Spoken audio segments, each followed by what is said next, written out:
I'm going to show you some stuff that less and less of you are likely to have the ability to follow. So if you don't have that, don't stress about it. Just do your best to kind of, my goal is that you walk away and you say, that could be something I would love to learn how to do.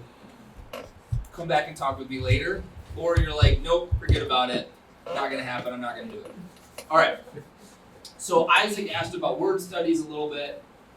And Danielle asked about it as well. And this is an area where I would say most of what I've shown you so far is maybe not unique to Logos. You could probably use some other good websites. This is where I feel like it just goes off the rails in the best of ways. Okay? So, I'm going to open my preferred Bible. I cleared out all that other stuff. If that's comfortable to you, we can bring it back.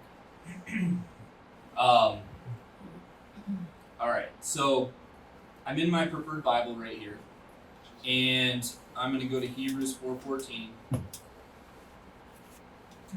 Alright, and I'm reading about we have a great high priest. Now, where Logos can do things that I have not seen to the same extent in any other place, really deals with what Logos calls reverse interlinears. So an interlinear Bible is basically a Bible where you're going to have the Hebrew or Greek text of the Bible, and then underneath it is going to be some variation of a rough English translation of that Greek or Hebrew word. Sometimes you'll have a transliteration spelled in our letters and characters, that Greek or Hebrew word. And then often you'll have, I mentioned it for some reason to Candy's question, like the morphological tagging data. So the parts of speech and what they are there. So you can buy a digital resource in Logos that is your preferred Bible version. There's probably a reverse interlinear version of that same Bible for most major versions. And I hope this blows your mind in the best of ways. Okay, so if I want to do a word study, there's a few things I can do. If you were in my class recently for how to study the Bible in February, I showed you a little bit of how to use a concordance, right? We look up what's the word in our translation. We find that specific passage in the concordance. And then it gives us a Greek or Hebrew number. Historically, Strong's concordances, exhaustive concordances were the main ones. Goodrich and Kohlenberger have done a good job kind of updating that and actually being a higher level of exhaustiveness with that. You don't need that if you can do some of these things in Logos. And a lot of it starts with a reverse interlinear and then the Bible word study feature within Logos. So we're going to take this word priest right here. And some of you may have noticed something really sneaky that just happened. Down here in the bottom, I'm not going to move my cursor, but I'm just going to point to you. Right here, I just had this little string of things show up. And it says, in Greek, this is archeirous, and then it says noun. It's accusative, right? It's part of speech. It's singular masculine. Then it gives me a Strong's number, and then that's the Louw-Nida number, which is another number. Those numbers don't matter because we don't need them. This is showing me what's my Greek word behind our two English words, high priest, is this one word, archeirous. Okay? That's kind of hard to see. And I have in this NIV 2011 this reverse interlinear. So I'm going to go over here to view. And you'll see right here, I have this interlinear option. I'm going to select this. And then I'm going to enable this interlinear option.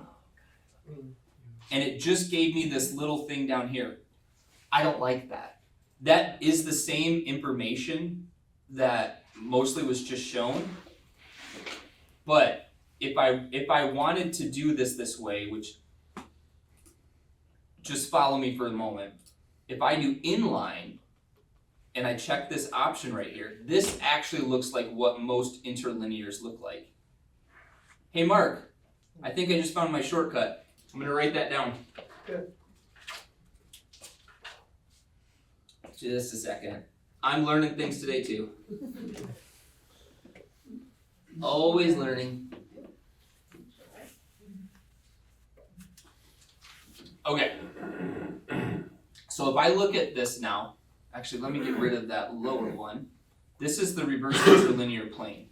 Okay? You might like one of these or the other, but by owning this resource as what Logos labels as a reverse interlinear, and I've hyperlinked all of these in the thing I sent out to you this morning, okay, I can select any number of different things I would like to see.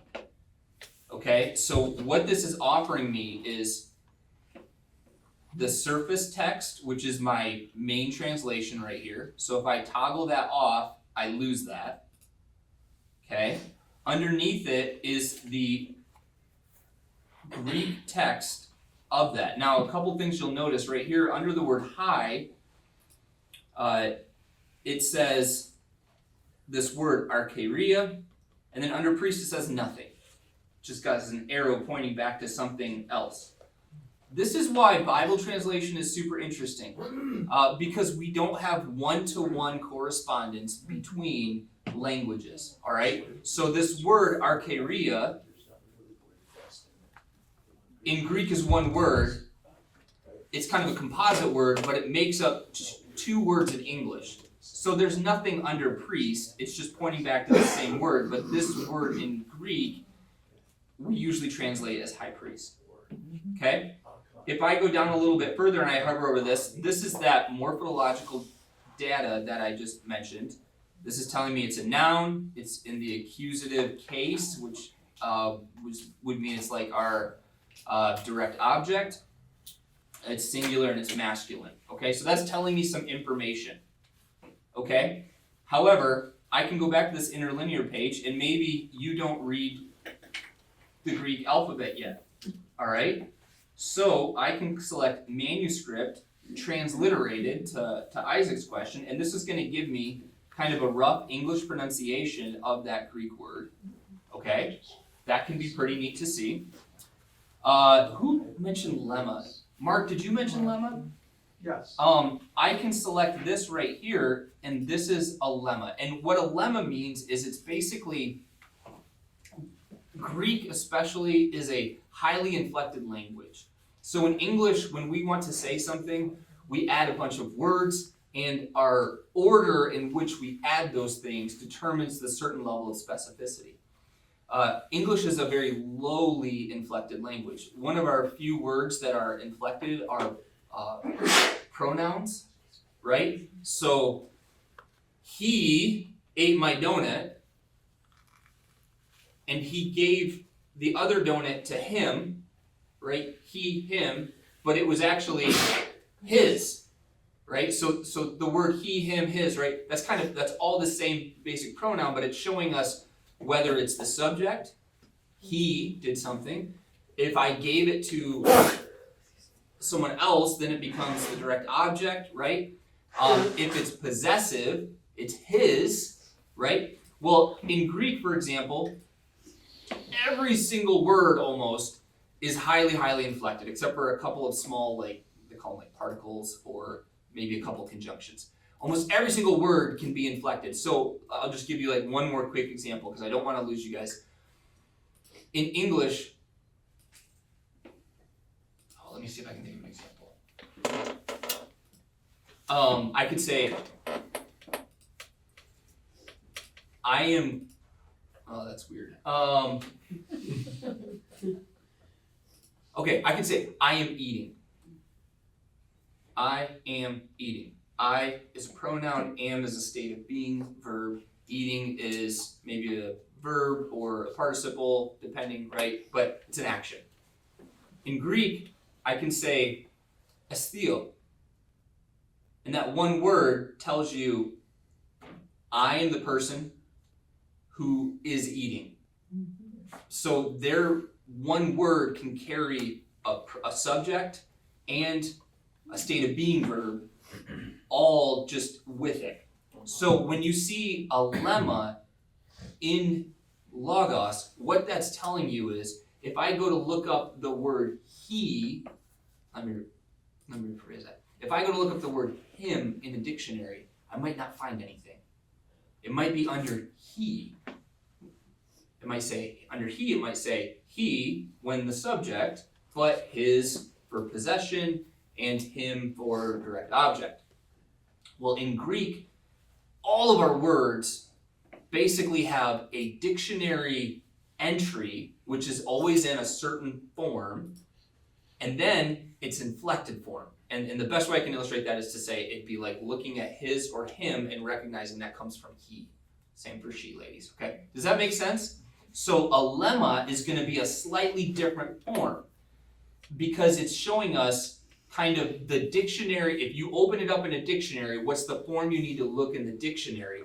And so you're going to see these subtle differences. Okay, like I can point to one right here where we have the word Jesus, and it's telling us the way Jesus is used right here is in the accusative case, but if I look it up in a dictionary, or like the direct object case, but if I look it up in a dictionary, I need to find it in the subjective case as the subject. And so if you want to see a lemma, or the lemma transliterated in English, do you see how this is getting a little crazy? Yeah. But this is all available from my reverse interlinear. Okay? There's some other stuff. So like I could do the Strong's number if I wanted to find a Strong's number. I'm going to show you why you don't need that. I could do the Loneida number. I don't need that. All right, I'm going to take most of these off because I don't like them and I hardly ever use them. And in fact, I don't actually necessarily recommend you use this a ton. This can be helpful, or maybe you want to open a duplicate copy of your preferred Bible, and maybe you have them side by side. Maybe you have one that's just the clear text, and that's like your tab up here. Maybe you put one down here where you have all of the interlinear information if you want to do some of those studies. The reason I'm telling you don't need the Strong's number and stuff, this is going to be exciting. I'm going to clear this out here because I don't really like to see that. All right. If I just hover over my word in a reverse interlinear Bible and I double click on it, my preferred Greek dictionary, because I prioritized my preferred dictionary, and you probably don't own this dictionary, it is inordinately expensive. But this is the premier Greek lexicon. It's got its own name. It's called BDAG, which stands for the four authors. It's Bauer, Arnold, Danker, and Gingrich are the four people. And it's in its third edition. It's published by the University of Chicago Press. There are other resources that are like lexicons, and I have listed them on the handout. I've listed some different lexicons on the handout. And the place I would tell you to start with is, if anybody was in my class, we had the Mounce Expository Dictionary.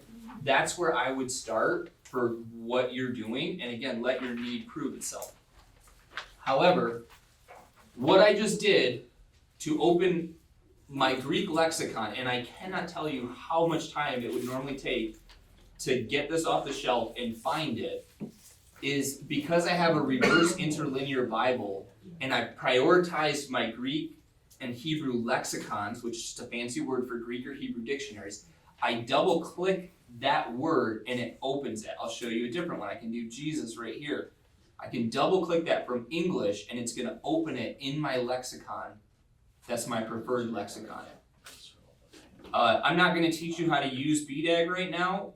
Basically, it's like a dictionary. If you guys have ever seen the Amplified Bible, I'm not a huge fan of it, because it's not a pick your own adventure story, okay?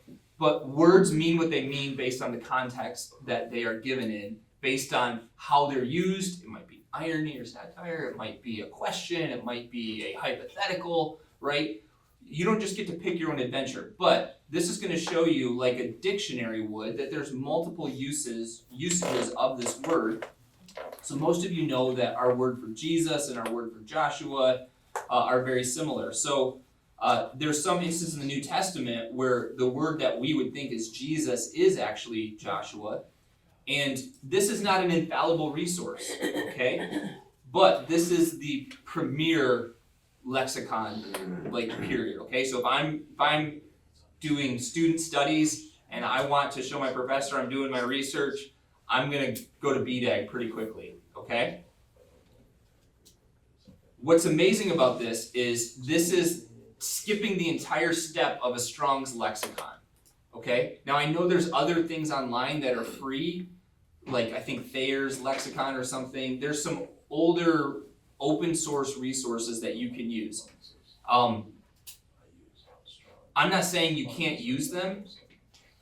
This is the premier one, and if you were gonna get one, this is a pretty cool place to go. It also, you can see here, shows me a lot of different passages where that word is used, and if I click one of these, it's gonna go to my linked pinned Bible down there if I wanna look up more of those resources. This only works if you've correctly prioritized your best Greek or Hebrew lexicons or dictionaries. You might be listening to me right now and you're like, back the truck up. If you're not there, that's okay. You don't have to do this, okay?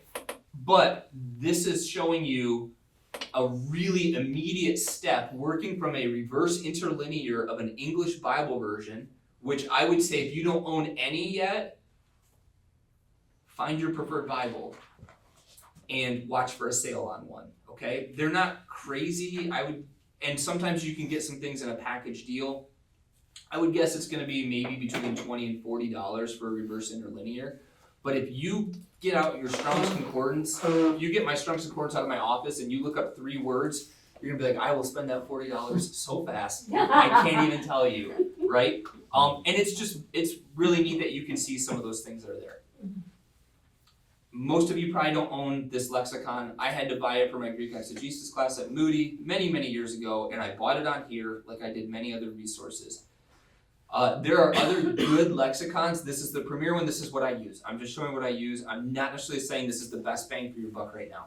I also mentioned Bill Mounce's Expository Dictionary. That is a great place to start for word studies, and you can prioritize that and get a lot of meaningful information from that, which is why I tried to kind of highlight that resource in my class that I just taught. All I did is go from reverse interlinear, double click on a word, pull it up in my preferred dictionary. If you double click on a word right now, there's a chance like Webster's dictionary might come up, or something that Logos has guessed is your preferred dictionary. And that's why I said you do your preferred Bibles first, and then you do your preferred Greek or Hebrew lexicon. Because if you I can go into my library, I can open my copy of Webster's that I have, and if I put it in front of this Greek resource I just opened, it will open me to Webster's. If you buy Bill Mounce's resource, the Expository, what is that called? Expository Dictionary of the New Testament? Yeah. If you buy that resource on Logos, for example, and you put that as your number one dictionary, Logos is going to try to follow roughly the language that you're coming from. But if you go from an English resource on Jesus and you have an English dictionary like Webster's as your top preferred dictionary, you're only going to get Webster's. That's fine for learning how English works, but for studying and doing a powerful word study, this is a better way to go. Okay? I have laid out some different lexicon recommendations and things like that here for you. We can talk about that more. I want to show you the Bible word study tool. And there's a couple of ways you can get to it, and I am strongly guessing that this is somewhere buried in a higher level of subscriptions now. I don't know, or if you've been using it for a long time. All right, let me see. Actually, is it over here? Yeah, it's over here. So right up here, I have this little funny wheel compass. It's not a wheel. I don't know what I'm thinking. Sorry, guys. And I have this Bible word study guide that I can click on, okay? I can do some different things. I can type this in some different languages. I just typed in the word priest, and what it did is it populated, and I did it for all passages. Yep, I did this little compass guide up here, and then Bible word study. This is really cool, but this is not actually the way I recommend getting to it. So I'm going to close out and I'm going to go back to our reverse interlinear, because I truly think if you're just starting, this is where you want to start. So I'm going to right click on this, and some crazy stuff comes up. And if I look down here, it says, hey, you selected the word priest. Here's some things you can do. Do you want to do a Bible word study on the word priest? No, I don't, and neither do you. Stay tuned. If I do, it's going to bring me some stuff that's fine, but it's actually going to be one step removed from what I want. What I want to do is, do you see this little Bible word study icon right here? Where it gives me the lemma, the dictionary entry for that Greek word. Now I want to go to Bible study. And I want to do that. Also, you'll notice right down here, I have BDAG is listed under lookup. And this is a way to tell if your resources are prioritized incorrectly. This is Mounce's complete expository dictionary of New Testament words or something. But I want this to be my premier one, and so that's how that's ordered. So if I now, having selected the English word priest, go down a little bit to this option right here, and I do Bible word study, I'm going to click that. And what this is going to do is it's going to give me, Isaac, to your question, I'm not transliterating anything. I'm not spending any time trying to type it. And now you'll notice that my preferred dictionaries or lexicons are right up here. If I want that to open to that, I can click it here. I usually keep this lexicon in a tab, and I will show you that. Some other cool things that are happening in this word study guide here. So you'll see there's a number of different, doesn't like when I do that. Okay, this is showing me of my preferred translation, what's going on here. And this word is translated in context, some measure of high priest, chief priest, high priesthood. And what I can do is I can click on the center of this word, and it's going to bring up all of these different entries within my preferred translation. So it's saying in my NIV, this word occurs in the New Testament 122 times. 64 of those times it is translated as chief priest. If I keep scrolling down, it's going to give me, if I get past those 64, 55 times it's translated as high priest. Does that make sense? Now, what I can also do is I can say, you know what, in the passage I'm studying, it's this one. I can select just one of them, and it will just bring to the forefront those specific usages right there. Do you guys see how that's doing that? This is when I was at Moody and I learned how to do a word study, and I went down to the library with my hermeneutics professor, and he showed us how to pull up a concordance, how to look it up, how to then go to the back of Strong's, look it up, and then write down that number for that word, and then go to a lexicon or a dictionary. What you can, it would have taken me an hour to do what I can do open in seconds with this word study. And if you're in a place in your Bible study where you're like, man, I am into word studies, like that is really exciting to me. First of all, you got to be careful. You might need to read D.A. Carson's Exegetical Fallacies. This is not a great reader, but it tells you all the things that you can do wrong with word studies. If you're going to be involved in word studies, this truly is a great resource. It is available on Logos as well. This is a great one. But word studies are really exciting because it's getting you to a different point in understanding how to study what are the words that are influencing the translations that we're reading in English. Does that make sense? Mm-hmm. Are you guys with me still? Mm-hmm. We're in full complexity now, all right? No ifs, ands, or buts about it.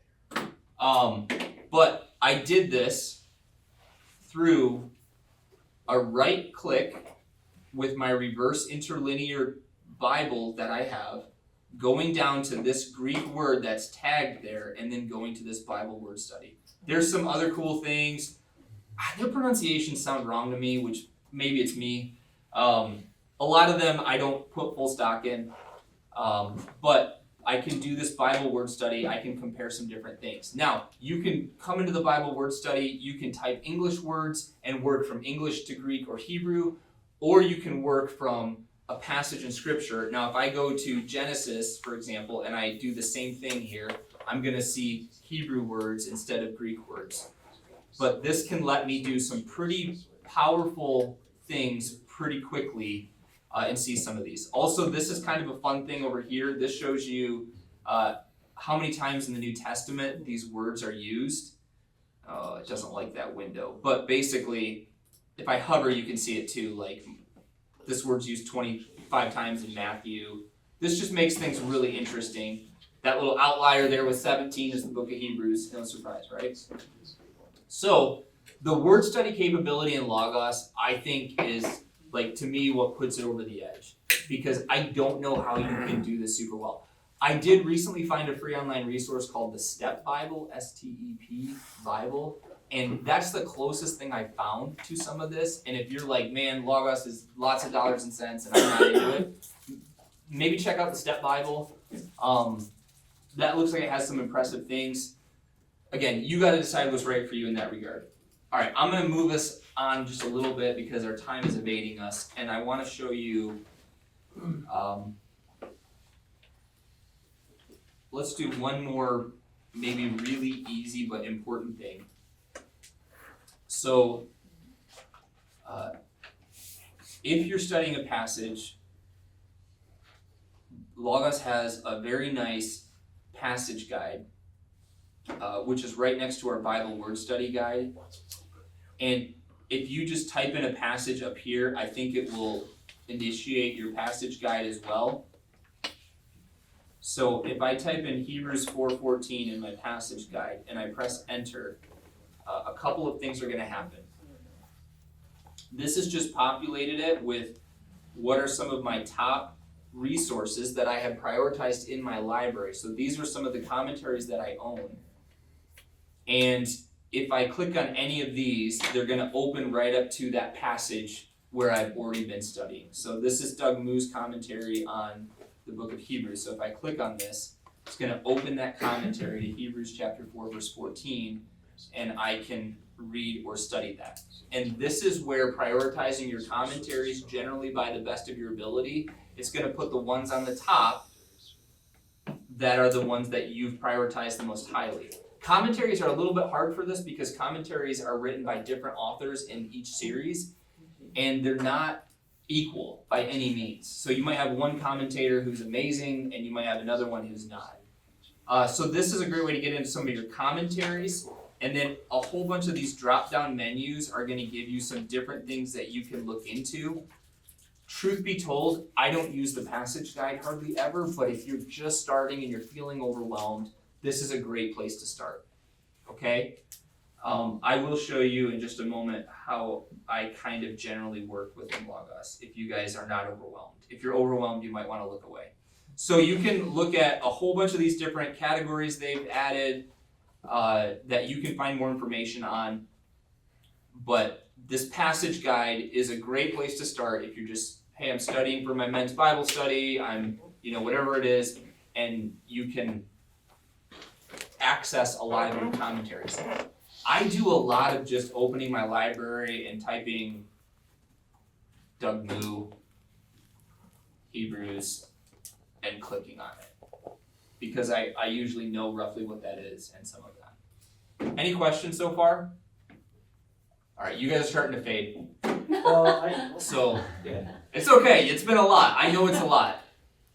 Do you have a question? Yeah, to get back on that, but I guess, because you mentioned something earlier in the beginning, but back on the word study thing, is there a way to go directly to the word in that search bar? You kind of have it covered up by the last thing, but Under the Let me- yeah, right there. So where you have back in the When I yeah, did so the if you Bible go that word into the study. word study, yep. Okay. So then up there where it's in Greek, I'm just wondering if there's a way to search, see how that search bar it's highlighted in the Greek. Mhm. If there's a way to search a word through the transliterated version up in that drop down, or if you have to every time you go. Do you understand what I'm saying? So Yeah. and I'm more concerned, personally I'm more concerned about Hebrew right now, but until we're kind of brushing up on it, but until we kind of can type some of that out, it'd be pretty helpful to be able to search certain terms. But wasn't there something where you put like yeah, something like that? Okay. Yeah. I don't know I was that I was trying to transliterated do that stuff with correctly. it and I couldn't, because I was messing with some of this and in some words like Adamah. Alright. All right. So that does I not might just seem. have to monkey with it But here's how you could get around that, okay. Isaac. Right. So, right. We're gonna look for the word Adam. Here we have Adam. Right. Mm-hmm. So this right here. Yep. If I click on that, it's gonna do my word study for me straight from that Hebrew word. Okay. Do you see that? So I just went from English. I'll do that again because that might have looked a little bit quick. So he's saying, hey, I want to work from a transliterated word. I don't think you have to. Like, you can just get past them, right? So to say, like, what's your English gloss that you're starting from? Okay, so just put it in English and then So you can put in your English. yeah, I right? guess my problem is sometimes when you're working on something, depending on the translation you're in, it's not actually using, because a lot of times, specifically with the Hebrew, there's so much repetition. They'll a lot of times use different words even though it's the same Hebrew word over and over and over again. And so that's, I guess, where does that kind of make sense why I'm coming up from that angle? It does. But it looks like there's workarounds. I was just wondering if there's a way to do it in that sense, but. Yeah. So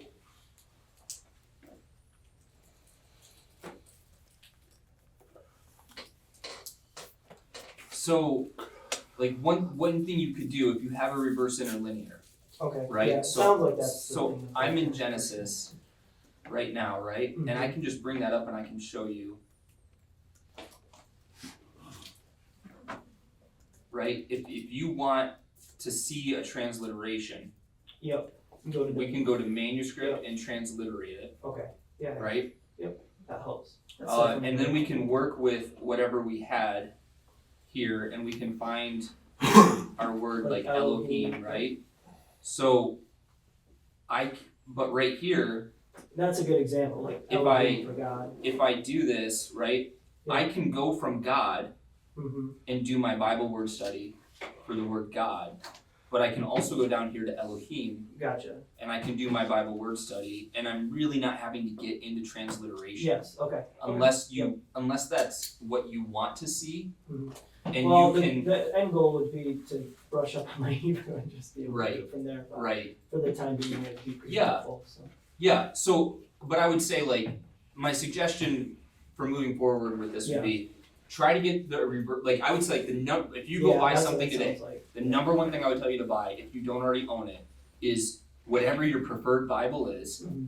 the reverse interlinear for it. Gotcha. Like I did look them all up, and I think they're usually $39 full price. Wait for one on sale a little bit, but if you're just ready to rip and roll, Yeah. like this is gonna just let you see so many things. Yeah. Like you can even transliterate your lemmas if you're not even sure what the dictionary definition or what the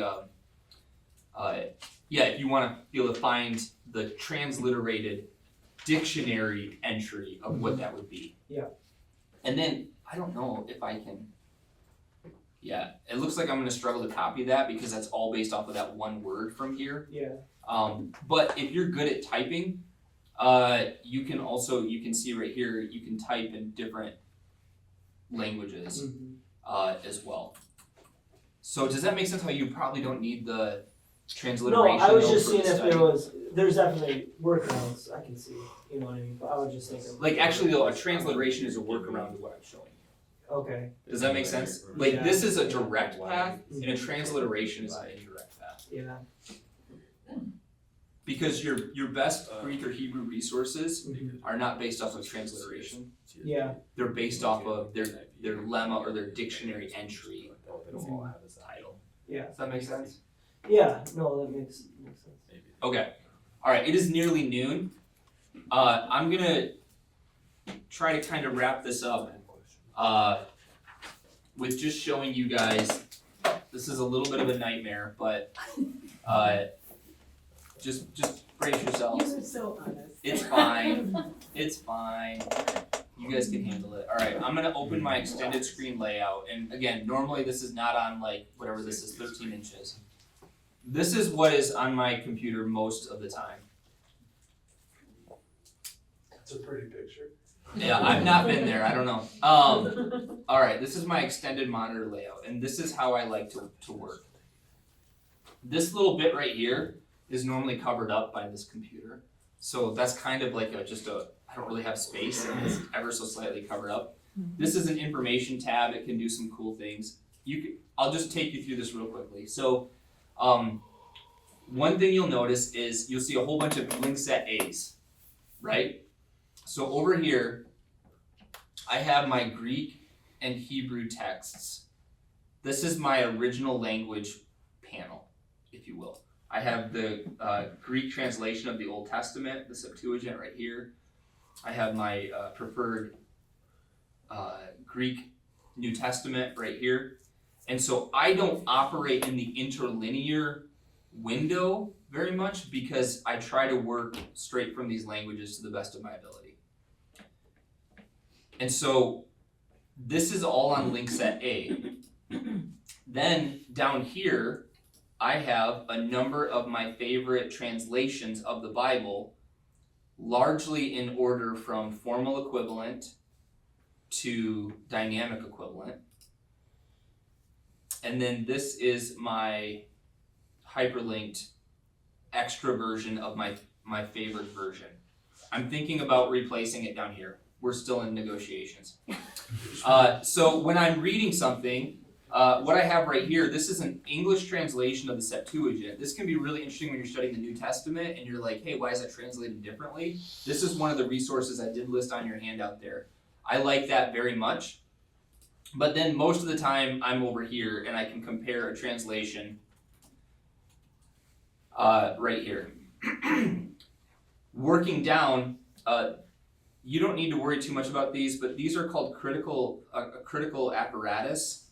Is basically when we talk about, if you've ever read in your Bible, the best and earliest manuscripts don't contain this.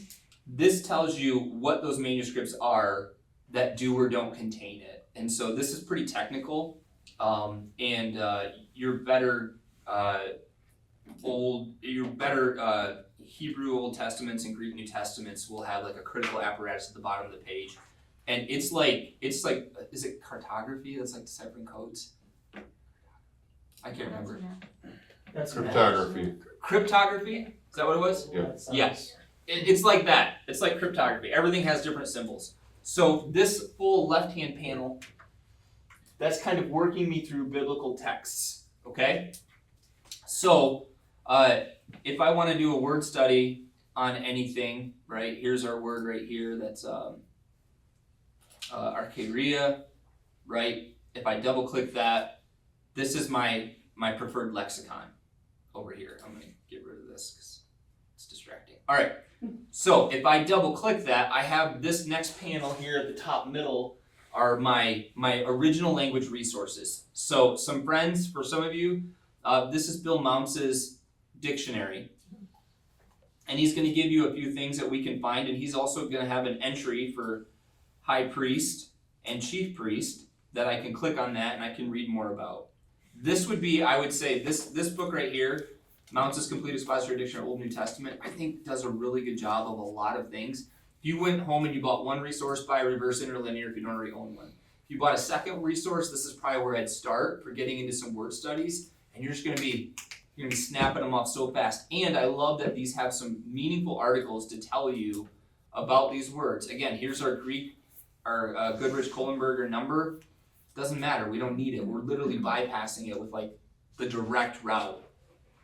and some other passages that you can read about.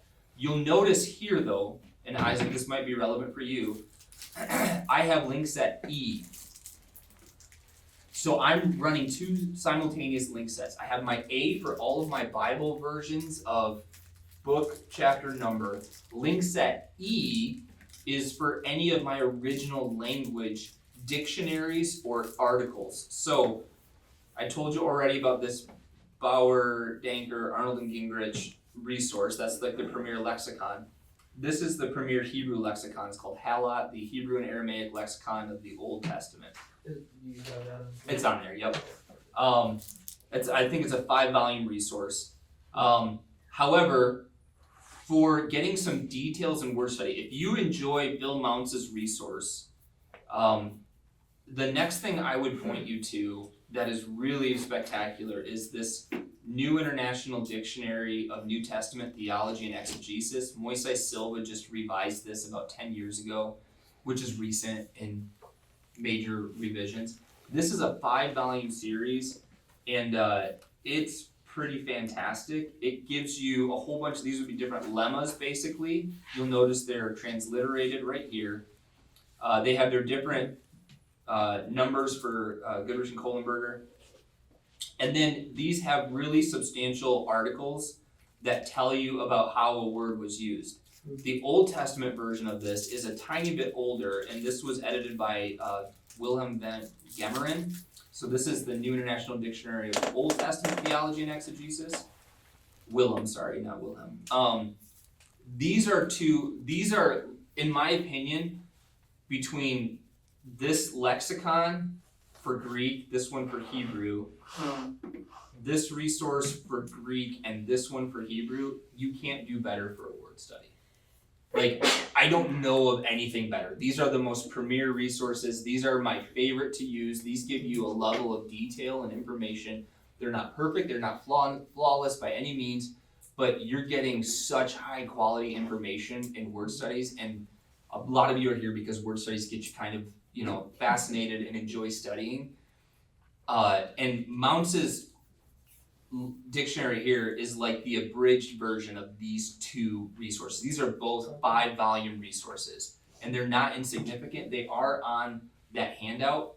Let me just walk you down to the one other window that you see here that is maybe not familiar. So all of my original language resources are on links at E, because if I pull up Archaea here, I also want my other resources, my other dictionaries to follow that. And I would say, I was talking with someone at one of the breaks, and they said, I don't know, I just really love like a book in your hand. Okay, but I'm showing you right now 10 volumes worth, okay? And like, as much as I love that, that's hard to carry around with me. So, having these link sets to E is my, I think of it as exegetical. It's my original language link set. And those are the two that I primarily work with. I've messed around with other ones and found myself coming back from them.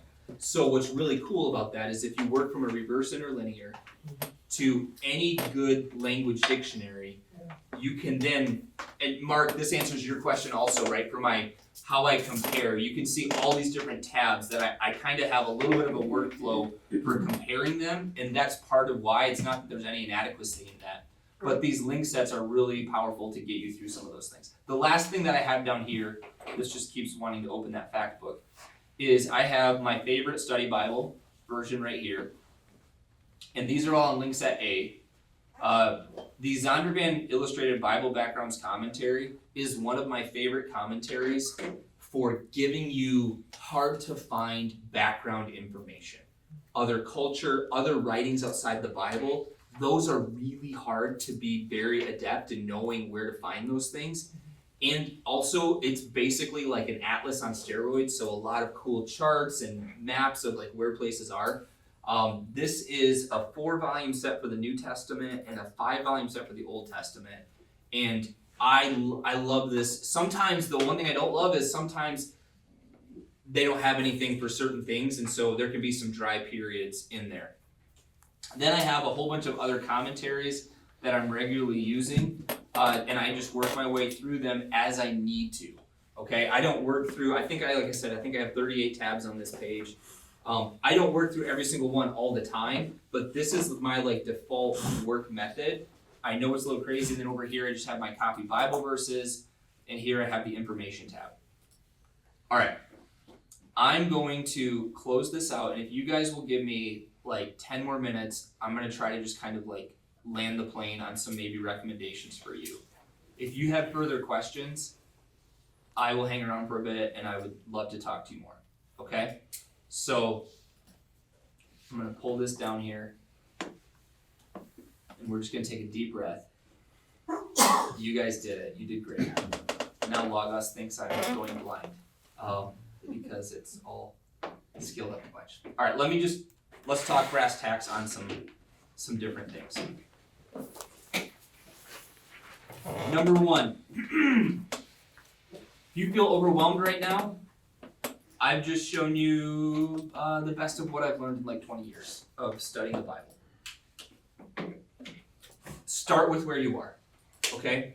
My recommendations are a reverse interlinear is amazing of your favorite Bible. You can duplicate that. You can look at all kinds of other references or even just your reference notes. Even with this Bible, I have this reference column down the middle. But one of the first places you should start when you don't understand something in the Bible is reading other places in the Bible where maybe that's telling you something. So having a reverse interlinear with your reference notes in it, which all of them have the reference notes, and being able to duplicate that window and look at that can just be super powerful for Bible study and efficient for looking things up. Can you do it on Blue Letter Bible? Probably. Are there some deficiencies compared to Logos? I would say yes, probably. But if you're kind of on the fence, let your need prove your increase in a subscription or a library.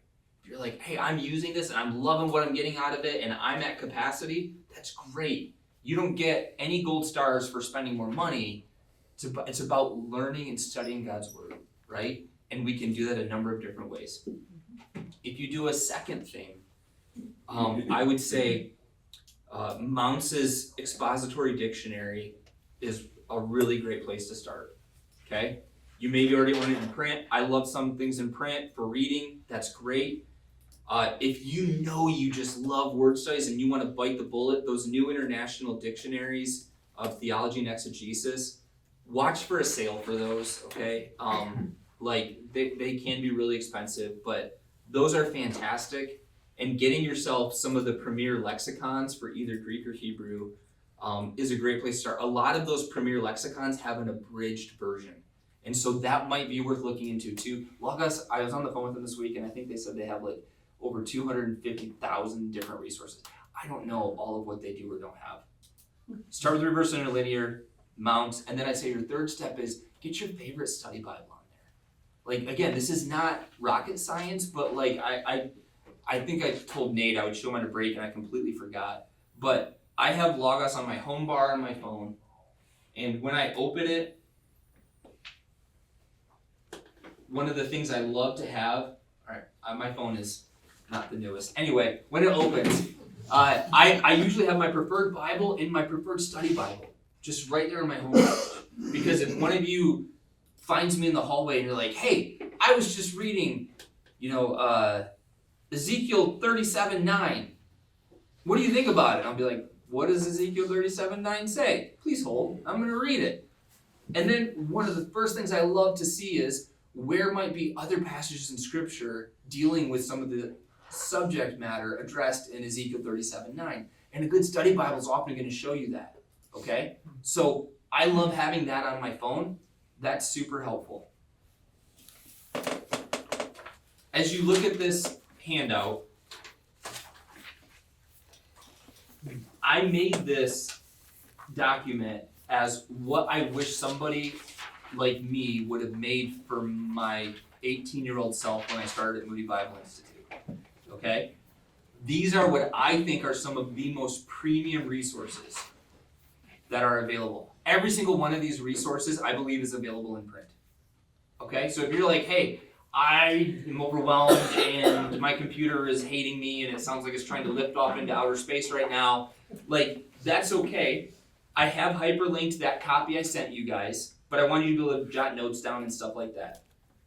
If you go buy all of these things, I don't own all of these things. Okay? I don't own all of these things. Don't go buy all of these things at once. Let your need prove its use. If you want to talk to me about, hey, I'm really interested in this, what's the right source for this, why or why not, I would be happy to meet with you. I've made some different commentary suggestions down here. Commentary series are notoriously inconsistent. And this was the part of my week I shouldn't have done, but I did because I love you guys. I made a recommended commentary for every book of the Bible. I've not read every single one of these. Some of these are based on editors, series, or other things. I have read a number of these cover to cover. I've used a number of these multiple times. Some of these are very technical. Some of these are very technical and they have like a more abridged version of them. Don't go buy all these commentaries. But if you're studying the book of Genesis or you're studying in Luke right now, you might want to take a look, and this is where I would start. I'm not vouching for every single one of these. Some of these are new and I don't even have them. But I spent significant time this week trying to put this together to say, if I was going to teach the book of the Bible, where's kind of like the first place I would start? Some of these have a really close contender. I started to put the close contenders in here and it just got overwhelming. And I was like, I'm just going to limit it to one for right now, okay? You're going to see some themes. Doug Moo, Gordon Fee, D.A. Carson, Mark Boda, Gordon Wenham. I have a few favorite commentators that I've read and I just thought they're consistently excellent. So that's what this list is. If you don't own any of these, that's okay. But if you are going to make some purchases, I would recommend starting with some of these things. Okay, and then the very back, or not the second to the backmost page, if you don't know what the Apocrypha or pseudepigrapha is, don't worry about it. That's okay. But as you're studying some of these other resources, you're going to start seeing some themes. You might start seeing Josephus or Philo quoted a whole bunch. That can become really helpful to have access to that in your Logos library, hyperlinked, to then say, I don't want to just read a quote somebody told me about. Josephus was a Jewish historian who kind of turned towards the Romans when they came and like sacked Jerusalem and destroyed the temple. And so he lived to tell the tale, and he wrote some books about like the Jewish wars and some Jewish culture, wrote some things about even Jesus. He's not a believer. It's an interesting, his reliability is not always flawless, but he can be an interesting source. If you don't know what it is, don't worry about it. This is what I wish someone had given me when I went to Bible college or when I went and started my master's program. I made this for you as like you can grow into this resource. These are my opinions. They are not perfect. Last page. Is Logos Bible software worth it for you? Only you can answer that. I will happily sit down with you and help you better understand that. I hope today was a meaningful demonstration of some of the things you can do. Again, some of you longtime users, I hope I didn't even brush the surface and you have other great things you're doing, and that's amazing. If you are going to invest in Logos, my suggestion is spend less on the subscription and more building up some of these quality resources. And then as your need dictates, and maybe you're financially in a place where you can do it, step up to it. I think Logos has a 30-day free trial. If you're gonna do that, knock out 30 days and just learn as much as you can and then figure out, do I love it, do I hate it? Go to Blue Letter Bible, go to Step Bible or some other web pages and say, hey, am I getting what I want here? For some of you, the answer might be yes. For some of you, it might be no. If you are gonna buy it, your best deal is to pay for 2 years at once if that's something you can afford to do. Here's how, like I said, at the beginning I was a little bit perplexed. I really wanted to be able to like walk out the door today and tell every single one of you, you need to do this. This is so good. It's such a good deal. Here's the thing. I hate subscriptions too. However, most of us probably have more than what we care for anyway. If you are going to have one subscription, I don't know that you could do better than some of these quality Bible study tools. But Don't do it because you feel guilty. Don't do it because the person next to you did it. And if you are gonna do it, commit yourself to learning. Again, Logos has tons of different really meaningful videos on their website under the support page. I'm happy to talk to you. I guarantee Gary and Mark, we're all probably cut from a similar cloth of wanting to nerd out on this. Mark taught me a shortcut I can't wait to use. I'm sure any of us would love to sit down and talk with you and help you figure out if that's a good use for you. If you do get a Logos subscription, they also do give you like a 5% discount, and then the Pro and Max subscriptions, you get like a 5% annual coupon of what you spend back to use on something else. The very last thing I have here is just a couple of I wanted to just put some numbers together for you guys. So the first column says getting started. So if you said, hey, I'm not sure about this, but I'm really willing to give it a good try. If you had a minimum subscription of the Logos Premium, I've listed the full price cost of these different resources to kind of get you started. The NASB 20 for $29.99 is the reverse interlinear. The NIV 2011 $20.99 is the reverse interlinear. The NLT $20.99 is the reverse interlinear. You don't necessarily need all those in reverse interlinear. They might be $9.99 if they're not the reverse interlinear. I bought a book by mistake. I bought a Bible version by mistake that I thought had the reverse interlinear and it didn't. And I hate it so much and it bugs me almost every single day. And I'm just waiting for a good sale, okay? But I love having it because I love to be able to go from any of those, like Isaac was pointing out, maybe in some translations it's not as clear where something is. So I love that most of your major translation versions have a reverse interlinear through Logos where all of those Greek and Hebrew words are hyperlinked and you can do some studies in a meaningful way.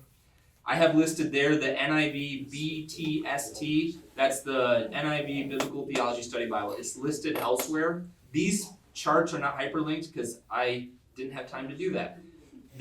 All of these are full price, and a number of these things are things that you can buy in a package, or they might be included in something else, and you need to do the math and figure out if that's what you want.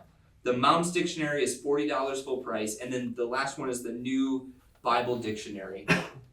And if you did all of those things, that you could do everything but the word study stuff I showed you, and you could dabble in some of the word study stuff through Mounds' dictionary that I showed you for about $200, and you would own all those resources. And also, you would get a discount if you had a subscription.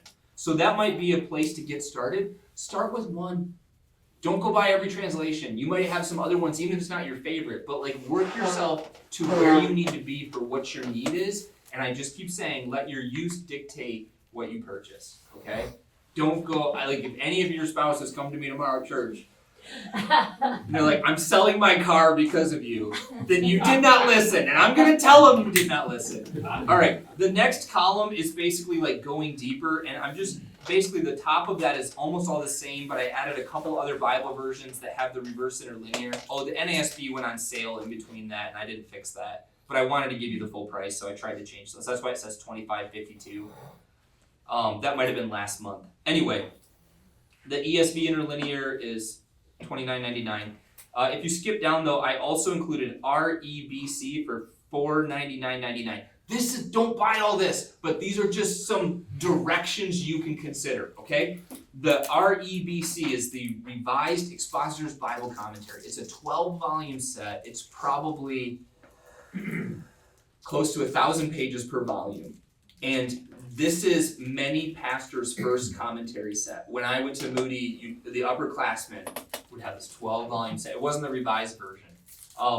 But what's really magical about getting a detailed commentary series for the whole Bible is that any passage you want to study in Logos, you have a relatively quality commentary covering all 66 books. And that is a threshold of excitement, okay? These are multi-volume commentaries, so they're not the most technical, but again, 12,000 pages of helpful scholarship on the Bible is going to be meaningful. Don't buy that full price. There's really no need to. But I tried to give you the worst case scenario for all of these. Does that make sense? Just so if you're hey, I'm not sure, build yourself up. I'm showing you resources that I built up over 20 years of me using Logos, okay? So don't just say, and again, I don't even own all of these. And then at the bottom, I have the CNIDNTTE. I forgot about this. This is the New Testament, New International Dictionary of New Testament Theology and Exegesis. That is a mouthful. It's okay, you can yawn, Joey, just let it out. It's okay, I know. This is the concise version of that. It's a 1 volume, and that's $80. The full version of that is $250. So if you are saying, hey, I want to dabble a little bit more in the word study, that concise one can be a great place to start. And then the last one is the commentary in the New Testament use of the Old. I highlighted that in my Bible study class this last month. That's the premier resource for when the New Testament quotes the Old Testament. So that's what that is. And then on this last column, if you skip down to the last several, I'll point out a couple of things of interest. The IVP Blacks, actually, hey Carol, can you go get my black IVP dictionary that you just brought back? The IVP Blacks is an 8-volume dictionary series of Bible dictionaries, and I would say I love Bible dictionaries because they give you articles that direct you topically towards who's Melchizedek or whatever it is. This series, I loaned one out to Carol. I own a couple of them in print, but that is an awesome dictionary series, and you can get a lot of meat out of one good commentary series covering the whole Bible and a good set of dictionaries. I listed the price of BDAG on Logos, full price. Then Hala is the Hebrew and Aramaic lexicon of the Old Testament. Thank you, Carol. So this is one of the IVP Blacks. It's a little beefcake. This is the dictionary for New Testament background. These are awesome dictionaries. Again, there's 8 of these. People, when I was in seminary, used to fight in the library over who had one of these because there weren't enough. But this is a great dictionary series, and that's listed there for you. And that CN TUOT. is that the Carson Beal? It is, yes. Okay. Yep. And actually, I think I may have heard they might be revising that in the not too distant future, so keep your eyes on for that too. Yeah, good job, Isaac. And then the last 2 that are listed there is the complete New International Dictionary of Old Testament Theology and Exegesis for $199, and the New International New Testament Dictionary of Theology and Exegesis. That is a revised edition. It's a 5-volume edition. Don't get the older version of it, even if it's a hair cheaper, and it's the one that's hyperlinked here. Please don't spend $2,400 today. Please don't, truthfully, my wife and I, when we were in Brazil, we came up with a policy of sleeping on something for several days. Logos has a 30-day thing. Start with just what's free. Go on their website, look for their free resources. Just start with that, work with that, see where you are. I'm sorry if you feel overwhelmed. I hope this has been helpful to show you some of the things that we can do and how expediently and efficiently we can do them. I hope this is a blessing to you for Bible study. I hope that this gives you guys some good direction for some things to consider. If you are like, man, Trevor recommends these resources and I want to make him jealous by owning them all, that's fine, but take your time. Shop sales. You don't need to do it all in one day. And if you want any help trying to decide if that's a good direction for you to go, please let me know later and I would love to help you. It's a powerful tool, and I hope that you all have a good idea if that would be the right tool for you to help you in your Bible study.